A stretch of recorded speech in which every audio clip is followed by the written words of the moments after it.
Assalamualaikum everyone, myself Sumbal Talib, and today I'll discuss about quality control tests for powders and granules. So before moving into the quality control test, we must know what is powder and granules. Well, basically powder is a mixture of finely divided drugs and excipient in a dry form, while these powders can be granulated to form granules that are larger in size, so they have good flow property as compared to powders. In market we have Rizec and Eno powder available as a pharmaceutical dosage form, while aspirina granules are the effervescent aspirin granules. So powder and granules can be used either as a final dosage form or they can be used for manufacturing tablets or capsules. So if they are the final dosage form, then all of these tests will be performed like particle size analysis, flow property, moisture content, dissolution and assay. These all tests will be performed if powders and granules are the final dosage form. But if powder and granules are not the final dosage form and they are used to manufacture tablet, then dissolution and assay will not be performed on these powder and granules. Particle size of the powders and granules affect different properties, जैसे कि particle size affect करता है hardness of the final doses form, particle size affect करता है flow property, rate of dissolution और wait variation को। Hardness को किस तरह से अफेक्ट करता है कि जैसे कि अगर आपके पास स्मॉल पार्टिकल्स हैं, स्मॉल पार्टिकल्स में क्या होता है कि कंप्रेशन ज़्यादा होती है क्योंकि उसमें एयर स्पेसेस कम होती हैं। कंप्रेशन ज़्यादा होने की वजह से आपके पास जो टैबलेट्स आपके पास फाइनल डोजेज फॉर्म बनेगा वो ज़्यादा हार्ड होगा, ठीक है। तो इसका मतलब ये हुआ कि स्मॉल पार्टिकल साइज़ होगा तो हार्डनेस ज़्यादा होगी, जबकि आपके पास अगर लार्ज पार्टिकल साइज़ है तो उसमें कंप्रेशन कम होगी और इसकी हार्डनेस भी कम होगी। इसी तरह अगर नेक्स्ट प्रॉपर्टी की तरफ आ जाए, अगर फ्लो प्रॉपर्टी को देखा जाए, जो आपके पास लार्जर पार्टिकल साइज़ होता है उनकी फ़्लो प्रॉपर्टीज़ भी ज़्यादा होती हैं। जैसे हमने पीछे पढ़ा कि आपके पास अगर ग्रेन्यूल्स होंगे तो ग्रेन्यूल्स की फ़्लो प्रॉपर्टी ज़्यादा होती है एज़ कम्पेयर टू पाउडर। क्यों ज़्यादा होती है? क्योंकि जो फ्रिक्शन होती है ना between wall and the granules वो कम होती है एज़ कम्पेयर टू पाउडर। अगर पाउडर होगी तो पाउडर और वॉल के दरमियान फ्रिक्शन ज़्यादा होती है जिसकी वजह से उसकी फ़्लो प्रॉपर्टीज़ कम होती हैं। That means larger particle size will result in more flow property, ठीक है। अगर पार्टिकल साइज़ कम होगा तो फ्लो प्रॉपर्टी भी पुअर होंगी। अच्छा, अगर रेट ऑफ डिसोल्यूशन की बात की जाए तो रेट ऑफ डिसोल्यूशन में हम देखेंगे कि अगर आपके पास स्मॉल पार्टिकल साइज़ है तो इसका मतलब ये है कि उसका exposure with respect to dissolution media ज़्यादा होगा। पार्टिकल साइज़ कम होगा तो सरफेस एरिया ज़्यादा होगा, सरफेस एरिया ज़्यादा होगा तो आपके जो पार्टिकल साइज़ है उसका डिसोल्यूशन मीडिया के साथ कांटेक्ट ज़्यादा होगा, जिसकी वजह से अल्टीमेटली आपके पास जो रेट ऑफ डिसोल्यूशन है वो ज़्यादा हो जाएगा। So small particle size will जो है ना रेट ऑफ डिसोल्यूशन ज़्यादा हो गई, लेकिन अगर आपके पास लार्ज पार्टिकल साइज होगा तो उसकी जो डिसोल्यूशन रेट होगा, मतलब dissolution process with respect to time, वो कम होगा as compare to small particle size. Weight variation की अगर बात की जाए तो वेट वेरिएशन में जनरली ये बात की जाती है कि आपके पास यूनिफॉर्म पार्टिकल साइज़ होने चाहिए। आप जो भी पार्टिकल साइज़ ले रहे हो उस पूरे फाइनल डोजेज फॉर्म में सिमिलर और यूनिफॉर्मिटी होनी चाहिए उन सारे पार्टिकल साइज़ में। यूनिफॉर्मिटी नहीं होगी तो आपके पास वेरिएशन आ जाएगा टैबलेट के वेट में, ठीक है। अगर स्मॉल पार्टिकल्स यूज़ कर रहे हो, लार्ज पार्टिकल यूज़ कर रहे हो तो उसमें वेरिएशन को प्रिवेंट करने के लिए यूनिफॉर्म पार्टिकल साइज़ होने चाहिए, ठीक है। अगर सपोज़ बहुत बड़े पार्टिकल्स हैं तो वेरिएशन भी ज़्यादा होगी क्योंकि कुछ कम पार्टिकल्स होंगे, कुछ ज़्यादा होंगे, तो जो डाई की फिलिंग होगी वो इम्प्रॉपर होगी। अगर डाई की फिलिंग इम्प्रॉपर होगी तो एक ही बैच के अंदर कुछ टैबलेट्स का वेट ज़्यादा होगा और कुछ का वेट कम होगा। So if we move further, method for determination of particle size, sieving method use होता है, माइक्रोस्कोपी होता है जिसमें माइक्रोस्कोप के थ्रू आप पार्टिकल साइज़ को मेजर करते हो। सेडिमेंटेशन, अगर आपने कोई उसको डिज़ोल्व की है, उसकी जो है ना आपने कोई सस्पेंशन बना दिया तो जो पार्टिकल साइज़ के रेट के साथ नीचे सेटल डाउन हो रहे हैं, सेडिमेंटेशन हो रही है, आप उसको मेजर करते हो। लाइट एनर्जी डायफ्रैक्शन के through, laser light scattering, particles के थ्रू जो है ना लेज़र लाइट डाली जाती है एक ख़ास जो है ना एंगल के थ्रू, उसमें अगर जितनी स्कैटरिंग होगी उसके थ्रू आप उसको पार्टिकल साइज मेजर कर सकते हो। इलेक्ट्रॉनिक सेंसिंग जोन, ये डिफरेंट मेथड होते हैं। लैब के अंदर जनरली सीविंग मेथड यूज़ किया जाता है। सीविंग मेथड में क्या होता है वो हम देखेंगे कि सीविंग मेथड या पे पार्टिकल साइज डिस्ट्रीब्यूशन, इसमें क्या होता है कि आप stack of different size sieves लेंगे। आपके पास एक स्टैक होगा, सीव सेट होगा, जिसमें आपके पास डिफरेंट सीव साइज होंगे, जो है ना सीव्स होंगे, सीव नंबर 40, 60, 80, 100 एंड 120। और जो है ना इसको आप इस तरह से प्लेस करेंगे कि जो है ना जो ऊपर वाला आपके पास सीव से होगा ना उसका जो है ना पोर बड़ा होगा as compare to lower one. जैसे जैसे आप सीव को नीचे उसके लगाते जाएंगे, जो नीचे वाला सीव होगे उनके जो मैश नंबर है वो मैश नंबर बड़ा होगा, लेकिन पोर्स पर लीनियर इंच कम हो जाएंगे। जैसे कि सपोज़ आपके पास अगर सीव नंबर 40 है, सीव नंबर 40 का मतलब ये होता है कि 40 पोर्स पर लीनियर इंच। इसी तरह अगर इसको कंपेयर किया जाए सीव नंबर 120 के साथ, तो सीव नंबर 120 का मतलब ये होता है कि 120 पोर्स पर लीनियर इंच। तो एक ही इंच के अंदर अगर आपके पास 120 पोर्स होंगे और उसी लीनियर इंच के अंदर अगर आपके पास 40 पोर्स होंगे, तो 120 पोर्स वाला जो सीव होगा उसमें पोर्स स्मॉल होंगे। ठीक है, एक ही लीनियर के अंदर इंच के अंदर अगर आपके पास 120 पोर्स हैं तो वो स्मॉल होंगे, उसी एक इंच के अंदर का आपके पास 40 पोर्स हैं तो उसकी ओपनिंग बड़ी होगी। ठीक है, तो आपने इस तरह से प्लेस करना है कि सबसे ऊपर 40, फिर 60, फिर नीचे 80, फिर 100 और फिर 120। जो सबसे लास्ट वाला सीव होगा उसके नीचे आप एक कलेक्टिंग ट्रे रख देंगे। ठीक है, इस पूरे सीव सेट को आप क्या करोगे, इसको क्लोज करोगे, टाइटली क्लोज करोगे, नीचे कलेक्टिंग ट्रे होगी। ठीक है, इसके ऊपर लेड होगी। इसको आप जो है ना मैकेनिकल शेकर के साथ अपनी असेंबली को जो है ना प्लेस करवा दोगे। अब आपने सबसे ऊपर वाला जो आपके पास सीव था उसमें 50 ग्राम अपना सैंपल प्लेस करना है। उसके बाद लिड क्लोज करनी है। इस पूरी सीव सेट को आपने मैकेनिकल शेकर के साथ अटैच किया हुआ है और 5 मिनट तक उसको ऑपरेट करवाना है। 5 मिनट के बाद आप इसको रिमूव करोगे असेंबली को और चेक करोगे कि किस नंबर सीव में कितना पाउडर रिटेन किया है। ठीक है, अगर सपोज़ 40 सीव में आपके पास आपने 50 ग्राम में से 20 ग्राम रिटेन किया है, 60 में आपके पास 60 नंबर सीव में आपके पास 1 ग्राम रिटेन किया, डिफरेंट सीव्स में आपके पास डिफरेंट जो है ना पार्टिकल्स जो है ना पाउडर्स रिटेन करेंगे, उसको आप परसेंटेज की फॉर्म में देखोगे कि ठीक है कि ओरिजिनल आपके पास कितना ड्रग था, 50 ग्राम था आपके पास, और इस सीव के अंदर आपके पास कितना आया उसको आप परसेंटेज की फॉर्म में लिखोगे। फॉर एग्जांपल अगर सीव नंबर 40 में आपके पास आ गया 25 ग्राम। अब 25 ग्राम का मतलब ये है कि 25 डिवाइडेड बाय 50 मल्टीप्लाई बाय 100। इसका मतलब ये है कि 50% ड्रग रिटेन किया है सीव नंबर 40 में। ठीक है, इसी तरह आप सिमिलरली सारे सीव्स के अंदर जो है ना जितना ड्रग रिटेन करेगा उसकी आप परसेंटेज फाइंड आउट कर लोगे। हमारा पर्पज़ ये है कि पार्टिकल साइज डिस्ट्रीब्यूशन आपकी यूनिफॉर्म होनी चाहिए। ऐसा ना हो कि कुछ पार्टिकल्स बहुत बड़े हों, कुछ बहुत स्मॉल हों। यूनिफॉर्म पार्टिकल साइज डिस्ट्रीब्यूशन आपकी रिक्वायरमेंट है। अच्छा, ये एक एग्जांपल है निमेसुलाइट की। ये यहाँ पे पार्टिकल साइज एनालिसिस शो कर रहे हैं कि निमेसुलाइट की किस तरह है। अगर सीव नंबर 40 पे देखा जाए तो 3.7% आपके पास पाउडर रिटेन किया है।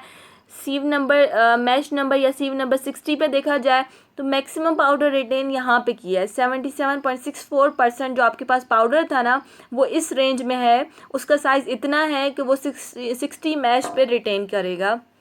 बाकी आपके डिफरेंट 80 मैश पे 4.5 है, 100 पे 3.8% है। ठीक है, जितना भी होगा ना आप उसको परसेंटेज की फॉर्म में उसको कैलकुलेट करोगे और उसका ग्राफ बना लोगे। एक एक्स एक्सिस पे आप अपने सीव नंबर या फिर मैश नंबर लिखोगे और वाई एक्सिस पे आप परसेंटेज लिखोगे कि आपकी टोटल 100 में से आपका पाउडर है ना, तो उस 100% में से कितने परसेंट कौन से मैश नंबर पे आप उसका ग्राफ बना लोगे।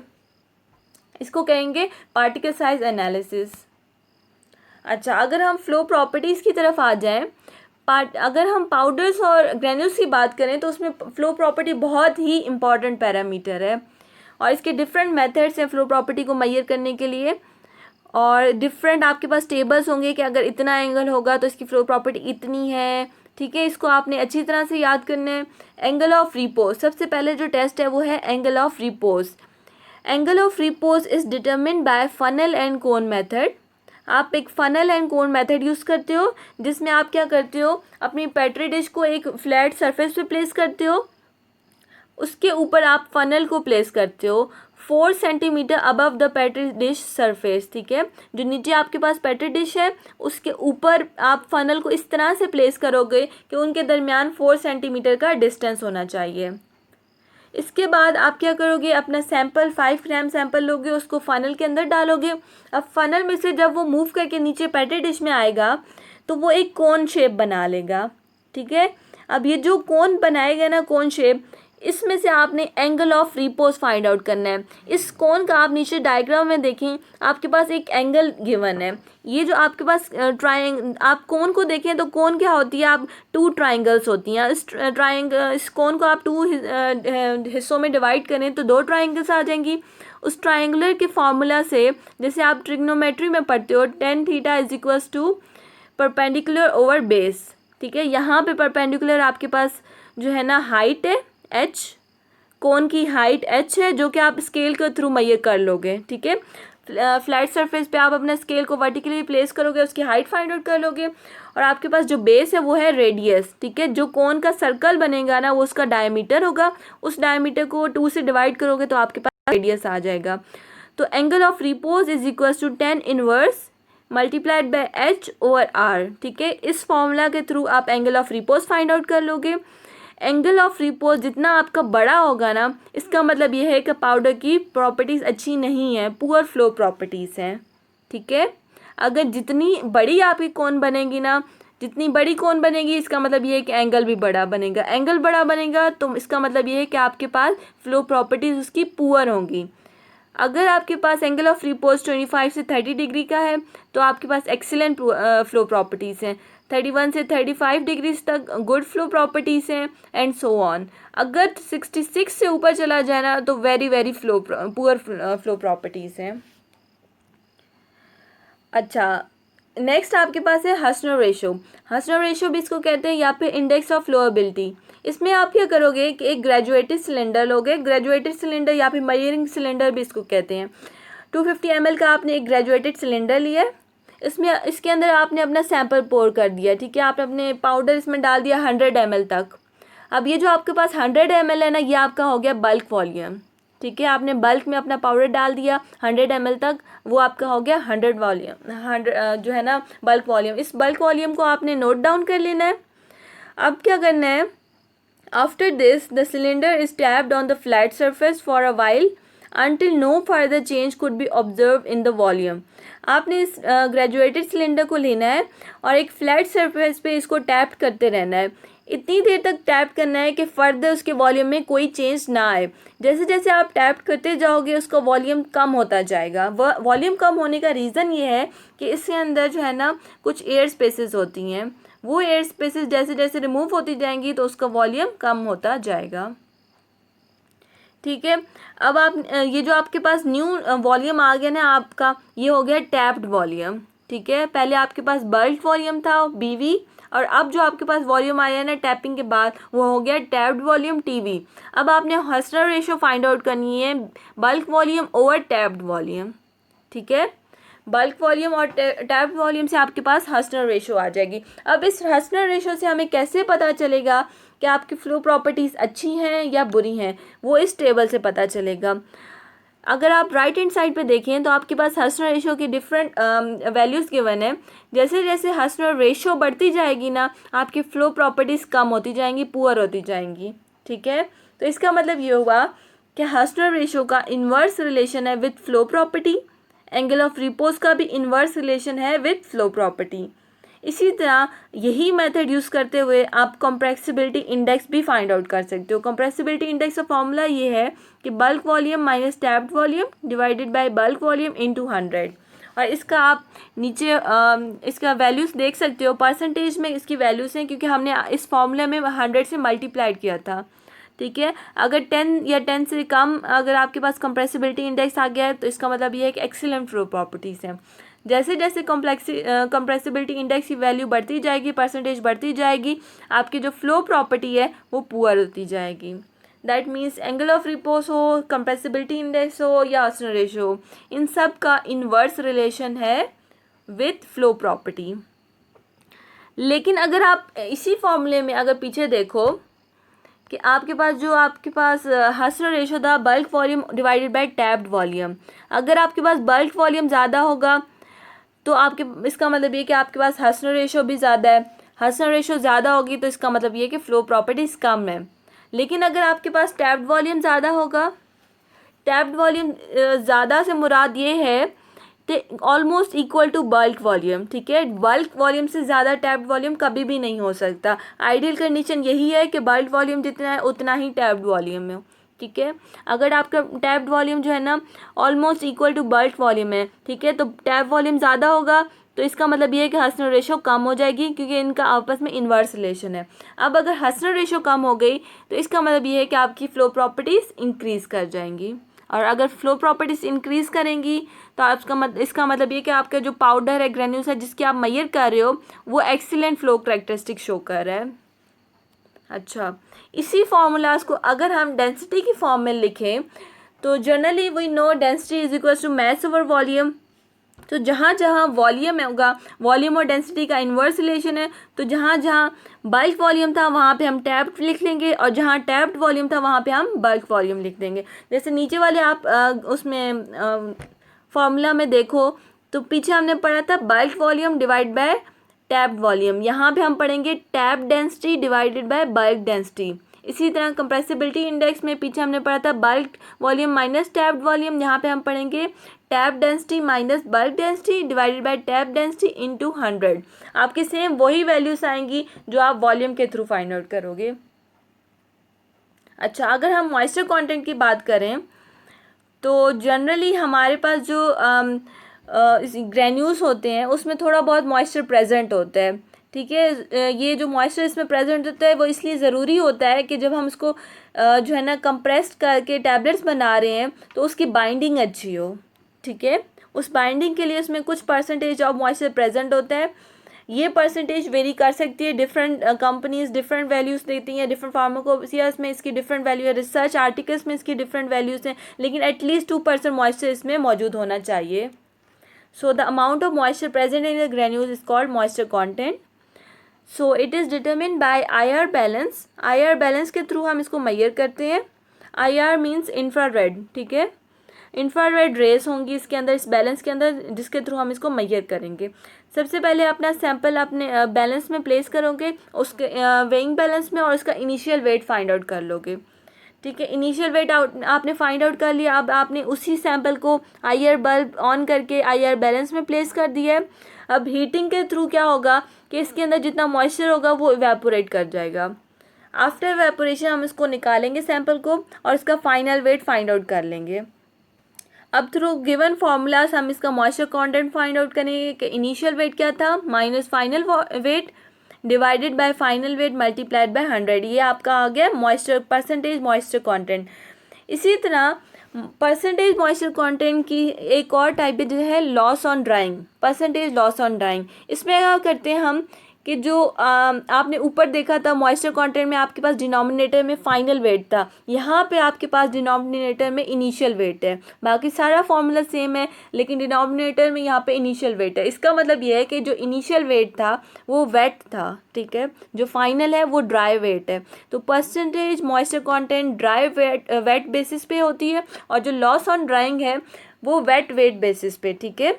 वेट अगर आपके पास जो वेट होगा ना पाउडर का वेट सैंपल होगा तो उसमें आप लॉस ऑन ड्राइंग के थ्रू फाइंड आउट करोगे, और अगर आपने जो है ना ड्राई सैंपल के through moisture content find out करना है तो ऊपर वाला फॉर्मूला आप यूज़ करोगे। अच्छा, एक और बात है कि परसेंटेज फाइन क्या होती है। ये क्या होती है कि आप अगर आपने ग्रेन्यूल्स हैं, ग्रेन्यूल्स को टैबलेट्स में कन्वर्ट करना है तो आपके पास एटलीस्ट उसमें 15% जो है ना फाइन पाउडर ज़रूर होना चाहिए। ये जो आप 15% फाइन पाउडर यूज़ करते हो ना, इसका मकसद ये है कि जो इंटरमॉलिकुलर या इंटर स्पेसिस प्रेजेंट है ना ग्रेन्यूल्स में, ये उनको फिल कर सके, ठीक है। ये जो इंटरमॉलिकुलर स्पेसिस प्रेजेंट होती हैं ग्रेन्यूल्स के अंदर, उसको फिल करने के लिए 15% फाइन पाउडर ऐड किया जाता है ग्रेन्यूल्स के अंदर to remove inter particular spaces या फिर एयर बबल्स। इसके अलावा आपके पास फ्राइबिलिटी है। अच्छा, फ्राइबिलिटी आपने टैबलेट्स में तो पढ़ी थी, यहाँ पे आप पाउडर्स पे तो फ्राइबिलिटी बिल्कुल परफॉर्म नहीं करते, लेकिन अगर आपने ग्रेन्यूल्स पे परफॉर्म करनी है तो यूएसपी और ब्रिटिश फार्माकोपिया के मुताबिक नहीं परफॉर्म की जाती है, लेकिन यूरोपियन फार्माकोपिया के मुताबिक आप फ्लूइडाइज्ड बेड ऑपरेटर्स या फिर ऑसिलेटिंग ऑपरेटर्स यूज़ कर सकते हो for determining friability of the granules. इसके लिए एक कंपनी ने एक फ्राइबिलेटर बनाया जिसको कहते हैं फ्राइबीमेट, ठीक है, ये फ्राइबिलिटी ऑपरेटर्स फॉर ग्रेन्यूल्स हैं, इसके थ्रू आप friability of the granules find out कर सकते हो, लेकिन जनरली इसकी रिक्वायरमेंट यूएसपी और ब्रिटिश फार्माकोपिया में नहीं है। अच्छा, this was all about powders and granules quality control test. If you have any question, you can ask me in the comment section. Thank you.